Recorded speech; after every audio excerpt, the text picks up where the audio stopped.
Morning with Farah.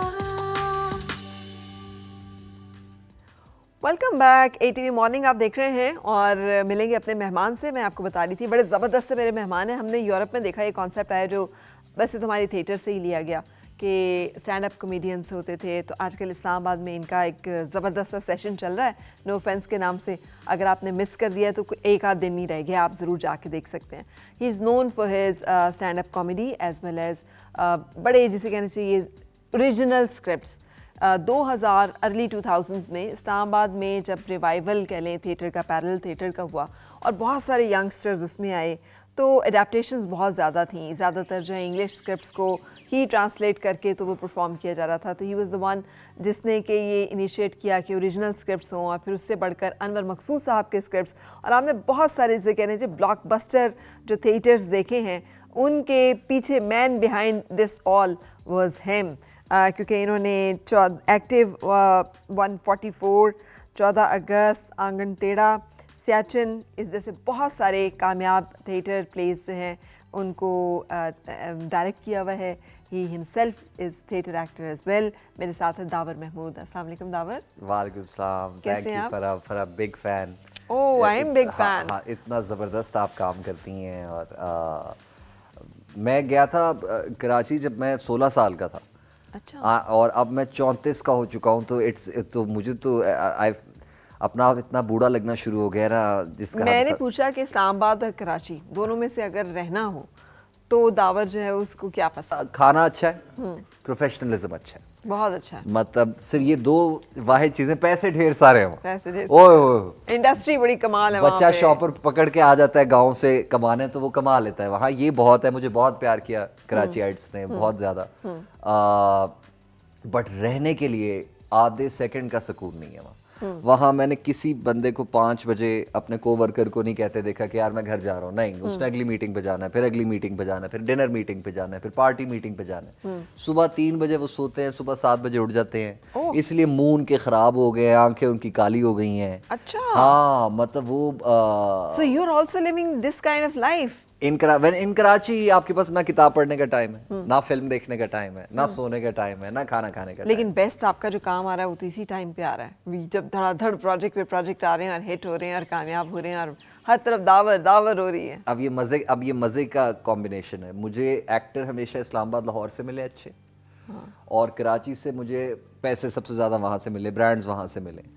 और जो इस्लामाबाद का O लेवल फेल बच्चा और एक्टिंग कर सकता है वो कराची का IBA का गोल्ड मेडलिस्ट भी नहीं कर सकता। Really? क्योंकि उनके दिमाग ना वो सुनते नहीं है आपकी बात, वो सर हिला रहे होते हैं। कहते हैं बोलना कब बंद करेगा, मेरी अगली मीटिंग इतने बजे, इसमें मुझे फायदा कितना है, इधर ये अबे पका रहा है, क्या कर रहा है, क्या चल रहा है, ये चल रहे वाले से तो मैं इतना तंग हूँ। तो वो कभी भी आपका ध्यान, तो यहाँ का O level fail, matric fail बच्चा, वो निकम्मा निठल्ला, वो खाते हैं किताब पढ़ते हैं, मगर जब वो आपकी बात सुनता है तब वो आपकी बात सुनता है तो उसका दिमाग ऑलरेडी इमेज बना लेता है कि इस कैरेक्टर को मैंने कैसे करना है, क्या करना है। कराची के बच्चों से याद ही नहीं होती स्क्रिप्ट। वाकई इतने बुरे एक्टर्स, इतने बुरे, मतलब मैं 20 साल मार पड़ने वाली है अब जब कराची जाओगे वापस। हाँ ये करके वापस भी जाना है। नहीं मैं तो बहुत टाइम वहाँ गुजरता है। बट फैक्ट है कि वहाँ क्रिएटिविटी वाइज वो बहुत लिमिटेड है कराची। अच्छा, लेकिन हमारी सारी इंडस्ट्री वहाँ पर है, हमारे सारे लोग आप उनके नाम लेना शुरू करेंगे ना जब इंडस्ट्री के लोगों के, तो आप आधे आपको लाहौर के मिलेंगे, आधे इस्लामाबाद के, आधे कश्मीर के, आधे नॉर्थ पेशावर के। That is it. जब और जो वहाँ के आपको लोकल मिलेंगे वो आपको पता चल जाएगा कि इन टर्म्स ऑफ टैलेंट शदीद मीडियोकर। अच्छा। क्योंकि वो पैसे कमाने में लगे हुए, पैसा पैसा पैसा पैसा पैसा, तो वो फोकस नहीं करते। आपका फोकस है पैसा कमाना, बिकॉज यू आर एम्बिशियस, जिसे कहना चाहिए लॉट में से थे जिन्होंने कहा थिएटर को रिवाइव करेंगे, रिवाइवल होगा यहाँ पे और सब कुछ होगा। हाँ बिल्कुल। लेकिन मेरा फोकस तो ये कि क्वालिटी पे आप कभी कॉम्प्रोमाइज ना करें। क्वालिटी जब आप पे आप कर रहे हो तो आप एक टाइम पे एक ही काम कर सकते हैं। 17 चीजें मैं 17 थिएटर प्लेस बना, मैंने भी अपनी जिंदगी में 17 बनाए हैं पूरे प्लेस। और कराची में मैं ऐसे डायरेक्टर प्रोड्यूसर को जानता हूँ जो एक दिन में 17 शूटिंग्स पे जा रहे होते हैं। इधर भी जाना है, उधर भी जाना है। मैं आपको एक मिसाल, मैं नाम नहीं लूंगा, बट मैं एक लड़की के साथ बैठा लंच करा, बड़ी खूबसूरत, वेरी प्रिटी। तो मेरा दोस्त आया, टेलीविजन का डायरेक्टर प्रोड्यूसर है, बड़ा मशहूर, और रात को उसकी कॉल आ गई मुझे, यार वो जो लड़की थी उसको तू भेज मेरे स्टूडियो, तो उसको वो मेरे ड्रामा सीरियल में लीड रोल करेगी। मैंने कहा कौन लड़की? वो जो खाना खा रही थी तुम्हारे साथ। मैंने कहा यार वो तो एक्ट्रेस नहीं है, उसने जिंदगी में एक्टिंग नहीं की। कह रहे दावर तू कब समझेगा, हमें टीवी में एक्टर्स नहीं चाहिए होते, हमें शक्ल चाहिए होती है, उससे हमारी रेटिंग आती है, उसको फिर हम थोड़ा मार देते हैं या थोड़ा वो मजलूम या जालिम दिखा देते हैं, तो बस हमारी बात लगवा हमें देते नहीं ये मुझे डायरेक्टर्स और प्रोड्यूसर्स बता रहे हैं। तो मीडियोक्रिटी का लेवल आप वहां से अंदाजा कर लें कि वहां अब टैलेंट रिक्वायर्ड ही नहीं है टेलीविजन। तो एग्जैक्टली तो आप भी इंस्टाग्राम फॉलोअर्स देख के और यूट्यूब फॉलोअर्स देख के या फेसबुक फॉलोअर्स देख के कास्टिंग करते हैं? एक लड़की ने मुझे कहा दावर मुझे थिएटर करना है तुम्हारे साथ, I have to work with you. और मैंने कहा जी आए आप ऑडिशन करें। ऑडिशन? दावर मेरे फलाने इतने मिलियन फॉलोअर्स हैं। मैं क्या अल्लाह करे आपके बिलियन फॉलोअर्स हो यार, मगर उसको ऑडिशन से क्या ताल्लुक है? तो ऑफेंड हो जाती हैं कि जी ये आपने ऑडिशन की कैसे बात की। और मैं बुली हूँ बाय नेचर, मैं बुली हूँ ना। अच्छा। तो मेरे अगर कोई सेलिब्रिटी दोस्त आ जाए कभी, वो नहीं आते मेरी रिहर्सल पे, अगर वो आ जाए रिहर्सल पे तो मैं कहता हूँ यार ये बच्चे जो है नए नए कल के थिएटर के, क्या इनकी क्या मैं बोलूँ, इनसे हो नहीं रहा ये सीन। आप लोग जाए जरा स्टेज पे इनको करके दिखाएं ये सीन कैसा है। तो यार वो इतने बड़े बड़े नाम फरा और ऐसे कांपते हैं वो स्टेज से, वहां आपको पता चलता है कि इनका स्किल लेवल क्या है, -0 Oh my God. Horrible actors, horrible work. So no plan to direct any television thing, right? हालांकि मैं टीवी का प्रोडक्ट हूँ। मैं हूँ ही पीटीवी का प्रोडक्ट और अल्फा ब्रावो चार्ली और धूप किनारे और फलाना थे, उस वक्त जो प्लेज आ रहे होते थे हम वही देखते थे। लेकिन अब जो काम आ रहा है अल्लाह माफ करे, तो कभी भी नहीं करना? मेरा नहीं ख्याल, थिएटर पर ही रुके रहना है। कि उसमें और चीजें बहुत कर रहा हूँ। मसलन एक मैं ऑडिटोरियम हमारे बन रहा है कराची और लाहौर में, तो ये दुनिया का सबसे बड़ा थिएटर ऑडिटोरियम बन रहा है, 2500 सीटों वाला, 2500 सीटर। इसमें आप गोरों को लाना चाहते हैं उनको ले आए, अपने मारफोर की कहानी बनाए, डिज्नीज द लायन किंग लाएं, 400 लोग स्टेज पर ले आए, 65 की जंग दिखा दें। तो जहाँ जहाँ आपकी इमेजिनेशन जाती है वहाँ वहाँ आप उसको क्रिएट कर सकते हैं। एक उस पर मैं काम कर रहा हूँ, फिर मैं चाइना जा रहा हूँ, फिर मुझे रशिया जाना है, मैं वहाँ प्ले बना रहा हूँ उन एक्टरों के साथ, उनकी ज़बान में, उनके डायरेक्टर के साथ, मगर स्टोरी पाकिस्तानी। अच्छा। कैरेक्टर्स ये शादी ब्याह बहू ये हमारे लिए तो अब बोरिंग टॉपिक है, उनके लिए नहीं है। वो बहुत एक्साइटेड होते हैं उससे कि तो वहाँ कमर्शियल प्रोडक्शंस कर रहा हूँ जाके।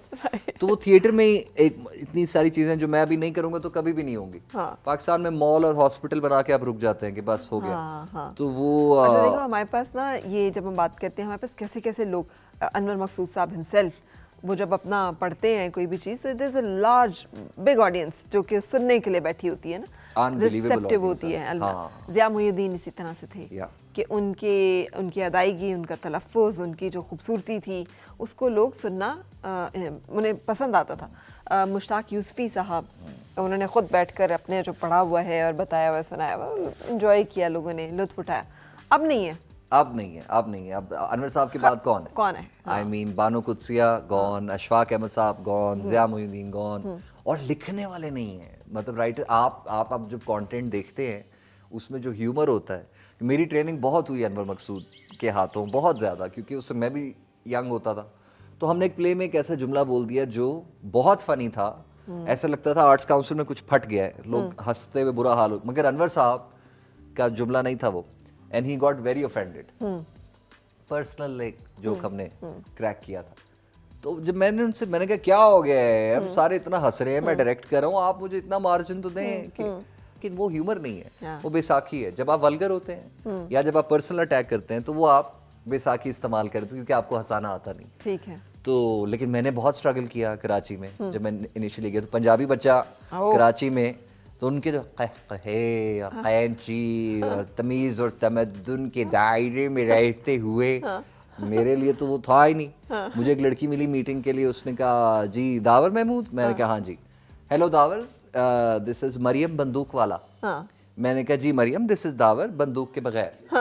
अब मुझे लगा वो हंसेगी, उससे मुझे ऊपर से नीचे तक ऐसे देखा कि कौन जाहिल इलिटरेट किस गांव से। तो पंजाबी बंदों को तो जुगते लगानी नहीं चाहिए कराची में, उनको हम बहुत पेंडू लगते हैं। वो बहुत ज़मीन मिजाज का फ़र्क है, बहुत ज़्यादा। अच्छा सही। मतलब यहाँ कोई छेड़े गर्लफ्रेंड को या बेगम को तो फटा शुरू हो जाता है, वहाँ कोई छेड़े तो शौहर कहते हैं जान डिस्कस करते हैं, आइए गाड़ी में बैठ, शायद आप ही की गलती क्यों ना हो, क्यों ना हम देखें इसको तमीज़ के दायरे में रहते हुए। तमीज़ बहुत है वहाँ।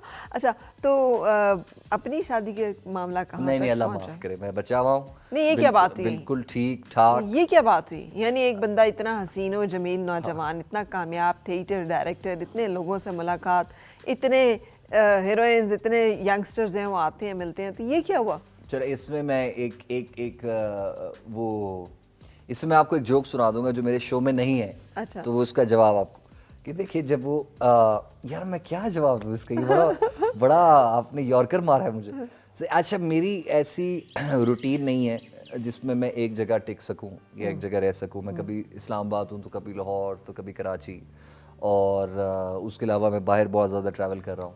मैं बोर बहुत जल्दी हो जाता हूँ लोगों से? हाँ जी। अच्छा। लड़कियों से। लड़कियों से? तो मतलब फिर और फिर फायदा नहीं है। अब आप शादी में अगर कभी भी आप इमोशनल साथ ना दे सकें, चाहे आप लाखपति हो करोड़पति हो। So you're not one of those guys जो कहते हैं यार मैंने शादी की भी है, बेगम इस्लामाबाद में होती है, मैं कराची में काम कर रहा हूँ, मैं कराची में होता हूँ, बेगम इस्लामाबाद में होती है, पेरेंट्स के पास, बच्चे पढ़ रहे हैं, यार all is well, कोई औरत life is settled। कोई औरत इस दुनिया में खुश नहीं, पूरी दुनिया में बात कर रहा हूँ मैं, इस खुश नहीं है अगर उसका मर्द इमोशनली सपोर्ट नहीं कर रहा उसको। Exactly, हाँ। Physically, financially, doesn't matter. अगर आप इमोशनल साथ नहीं दे रहे, कोई लड़की आपसे खुश नहीं रहेगी। 100%, but a man who knows this is the right man हाँ। who can keeps a woman satisfied। हाँ, तो तो वो फिर वो बंदा अगर शादी ना करे तो जुल्म है ना औरतों के ऊपर। हाँ ना, फिर आप बिला वजह इधर जा रहे हैं, आप उधर जा रहे हैं, आपके कुछ चक्कर वक्कर चल गए, क्या फ़ायदा अगर आप नहीं खुश रख सकते किसी एक को। You are not available for them. और मैं अपने आप से इतना प्यार करता हूँ, इतना प्यार करता हूँ, मुझे जरा नहीं लग रहा कि मैं अपने आप से प्यार करता हूँ। ऐसे उलझे बाल, हाँ जीन्स तो एक्सटीरियर पे शायद कम है मुझे थोड़ी सी मोहब्बत, लेकिन वो मेरे पास उस तरह से टाइम नहीं है कि जो चीज़ें मैं करना चाह रहा हूँ अपनी लाइफ में अचीव, देयर इज़ एक और बंदा का मतलब एक और रिस्पॉन्सिबिलिटी। मतलब आपने सोचनी है चीज़ें। मैं अपनी अम्मा से बात कर लूँ एक दिन में तो वो एक अचीवमेंट होती है कि 5-6 मिनट बात कर ली अम्मा से। सो यार ये लॉट का ये बहुत मसला है। हाँ। अब इस मसले का ये क्या हल है? ये आप जैसे कहाँ से आ गए हैं नौजवान, और क्यों? Why you have become so alienated from the routine जो हमारा एक वो है उससे? क्यों ये मतलब इतनी दूरी, इतना डिफरेंस, ये कहाँ से आया? क्योंकि हैं तो आप यहीं के ही ना, यहीं की पैदावार हैं, इसी सिस्टम की, इसी घर की, इसी मुआशरे की, इन्हीं चीज़ों को देख के बड़े हुए, तो ये इससे बगावत क्यों? देखिए, जब एक दोस्त दूसरे दोस्त को कहता है ना कि तू क्यों रो रहा है, मैनी फिश इन द सी, तो उसका मतलब क्या है वो मैं समझाता हूँ, नेशनल टीवी पे समझा रहा हूँ। अच्छा, तो उसका मतलब ये है कि आप समझें कि मर्द जो है ना, मर्द जात, हम फिशरमैन हैं। ठीक है। बोट, हमारे पास एक बोट है, ठीक है। हमारे पास एक रॉड है, हम जाते हैं मछली पकड़ने, हम फेंकते हैं, ठीक है। रॉड पानी, अब हम बैठे हुए हैं वहाँ, ठीक है। सुबह से शाम हो गई, हम वहीं बैठे हुए हैं, ठीक है। हफ्तों गुजर गए, हम हिले नहीं वहाँ से। ठीक है। एक दिन कुछ महीनों बाद वो रॉड हिलना शुरू हुआ, हमने खींचा फौरन, हाथ में क्या आई? मछली। सबसे पहले हम उस मछली अपने दोस्तों को दिखाते हैं ताकि उन्हें पता चले कि हमें मछली पकड़नी आती। ठीक है। फिर हम कुछ तस्वीरें लेके पूरी दुनिया को दिखाते हैं, ठीक है। ताकि दुनिया को पता चले कि हमें मछली पकड़नी आती है। हाँ। फिर हम उसका हुक निकाल के उसको वापस तालाब में कहते कि जाओ तैरो, खुश रहो। अब जो कई खवातीन जो अपने शौहरों और बॉयफ्रेंड्स के साथ है, वो हैं मछलियां जिन्होंने वापस बोट पे छलांग लगा ली। हाँ। मैं देख रहा हूँ कोने में एक चीज फड़क रही है, हेलो। मैं कह रहा तुम क्या कर रही हो यहाँ? हाँ, मैं सोच रही थी अगले हफ्ते भी आएंगे फिशिंग करने। हाँ आऊंगा, और मछलियां पकड़ने। उतरो मेरी बोट से, सारी मछलियों से ऐसे बात करते। नहीं मेरी माँ फंस गया आखिरी मछली के साथ। नहीं, बट ये सब तो मैं मजाक रही है, मेरे शो में एक जोक छोटा सा सुना दिया। अच्छा, लेकिन मछली, अच्छा लेकिन अब ऑन अ सीरियस नोट ना, कब करनी है शादी? अम्मा ने जान नहीं खाई हुई, अम्मा ने कहा नहीं कुछ भी, आजाद छोड़ा हुआ है? मतलब वो कब मैं अपने पोतों को खिलाऊंगी, वो जुमले तो आते हैं। अब जाहिर है ये वाला टाइम 34 एक ऐसा टाइम हो गया कि अलग अलग टोन में आपसे सवाल पूछते हैं। दावत तुमने शादी नहीं की? दावत शादी नहीं की? शादी क्यों नहीं की? क्या हुआ? मतलब वो तो मैं उनसे पूछता हूँ तुमने की क्यों? तो यार मेरे इर्द गिर्द जितनी शादियां मैंने देखी हैं, हॉरिबल, हॉरिबल और वो पहले 1-2 महीने ही आपके अच्छे गुजरते हैं बड़ी मुश्किल से, उसके बाद तो जो दुश्मनियाँ शुरू होती हैं दोनों की, और जो लड़ाइयाँ झगड़े, और अब तो दौर भी बदल रहा है, अब तो खवातीन कमा रही हैं और मर्द खा रहे हैं, तो और खवातीन रोज बताते हैं निकम्मे मुफ्त की रोटियां तोड़ता रहेगा, तुझे भी पालूं बच्चों को भी पालूं, मेरा ख्याल कौन रखेगा। तो ये भी मसले मसाइल बहुत ज़्यादा आ रहे हैं, बट मैं आई रियली डोंट थिंक कि मुझे सूट करेगी शादी है। कोई बहुत ये आज मैं ऑन एयर कह रही हूँ, ये बंदा जब शादी करेगा ना तो he will be such a loving husband कि आपके जैसा हस्बैंड नहीं होगा कोई, नहीं, मार्क माय वर्ड्स। ये when and if you will decide to marry, you will be the best husband. हाँ, इससे कि रियलाइजेशन है ना आपको, you know what's wrong what not to do. शादी करते हैं मतलब हाँ एम ही कर लेते हैं, किसी के कहने पे कर लेनी चाहिए, डेट मारने के चक्कर में आई लव यू बोल झूठ बोलते हैं, क्योंकि उसके बाद कहते हैं यार ये क्या हुआ। और मतलब फिर खवातीन भी हमारी जो है, क्योंकि हमारी सोसाइटी भी बड़ी स्ट्रिक्ट है, मैनू डेट ते ले गया हूँ मिलना ब्याह कर, उसके बाद कोई ऑप्शन नहीं है दूसरी। तो इसलिए मुझे वो होता नहीं, और मेरी प्रायोरिटीज में ना कोई 20वें 30वें नंबर पे शायद आएगी। अच्छा चलो ये छोड़े, लेकिन अब क्या होना चाहिए, क्या होगा तो कि यू विल कंसीडर, या ओके राइट। जब मैं किसी ऐसे मर्द से मिलूंगा जो खुश हो अपनी शादी से, जिस मर्द से मैंने बात की है, बूढ़ा जवान जिस उम्र का भी, झूठ बोलते हैं सारे, इवन खवातीन दूसरी करने के लिए भी तैयार रहते हैं, दावर फटाफट उनकी जिनकी एक नहीं चल रही होती ना, उनसे को दूसरी करनी हो, ऐसे राजी होंगे उनसे। बंदा कैसे करते हैं, कैसे करते हैं। तो मैं तो जिससे भी मिला हूँ वो कहते हैं, झूठ बोलते हैं कि they don't want others to have that, जिसे कहना चाहिए fun and peace in life. नहीं, जवाब वही होता है हमेशा कि बहुत अच्छी चल रही है शादी, मगर जिस तरह से वो जवाब देते हैं तो ऐसा लगता है कोई अपेंडिक्स की ना तकलीफ उनको हुई है। हाँ नहीं अच्छा है दावर, अच्छा है, हाँ मेहनत लगती है थोड़ी, हाँ मर्द को औरत सहारा चाहिए होता है, एक मिनट मेरी कमर जरा थोड़ी। तो मैंने तो जितने भी देखे हैं वो ऐसे बेचारे परेशान रहते हैं। और नहीं वो तो बिल्कुल सही बात है, क्योंकि वो ही वाज फ़र्क था बहुत सारी चीज़ों का। डेफिनेटली ये सही बात है, बहुत सारे अच्छे और बड़े लोगों की शादियाँ ज़रूरी नहीं कामयाब हों, और शादी की नाकामी का मतलब ये भी नहीं कि बंदा या औरत जो है वो भी ठीक नहीं है। It is a different, entirely different issue. आप इमोशनली नहीं हैं अगर अपनी बंदी के लिए, यू शुड नहीं करना चाहिए। मतलब वो हर गुनाह माफ़ कर सकती है वो, मगर इमोशनल साथ अगर आप नहीं देंगे। इतनी डीप अंडरस्टैंडिंग औरत की आपको कब हुई? ये नेशनल टीवी के सवाल मैंने देखे इतने couples. I have not seen a man who's sensitive to it, because they think यार नहीं हम कमा के दे रहे हैं, हम कर रहे हैं, we are providing, so we are doing enough and we are doing what we can, पर काफ़ी होना चाहिए। No, nothing is enough, कुछ भी नहीं। आप सोने के महल खड़े कर दें, आप कुछ भी कर लें। So ये जग बीती है सारी के लोगों को देख के आपने समझ लिया और सीख लिया, नो पर्सनल। क्योंकि मेरे पास टाइम नहीं है इमोशनल सपोर्ट देने का। मेरा माइंड नहीं होता वहाँ, मेरा माइंड हर वक्त काम में होता है। पहली प्रायोरिटी काम, दूसरी, तीसरी, चौथी, पांचवी। आप मुझे कहेंगे तुम्हारी बहन घर वाले आईसीयू में शिफ्ट हुए हैं और मेरा शो है स्टेज पे, तो मैं कहाँ जाऊँगा? मैं इस सवाल का जवाब भी नहीं देना चाहता उस वक्त, क्योंकि मतलब वो एक बहुत अजीबोगरीब जवाब है, ये लोगों को बुरा लगेगा कि यार ये इसने क्या बात कर दी। तो even above my family and above my parents and above everything, it's just my work. So oh my God, let's talk about it in detail कि इतना वर्कहॉलिक होने का जो सीन है ये क्या। लेकिन let's take a short break, जाइएगा कहीं नहीं, क्योंकि हम मिल रहे हैं बहुत टैलेंटेड दावर से, और दावर महमूद की ज़बरदस्त बातें आप इंजॉय कर रहे हैं। Stay with us.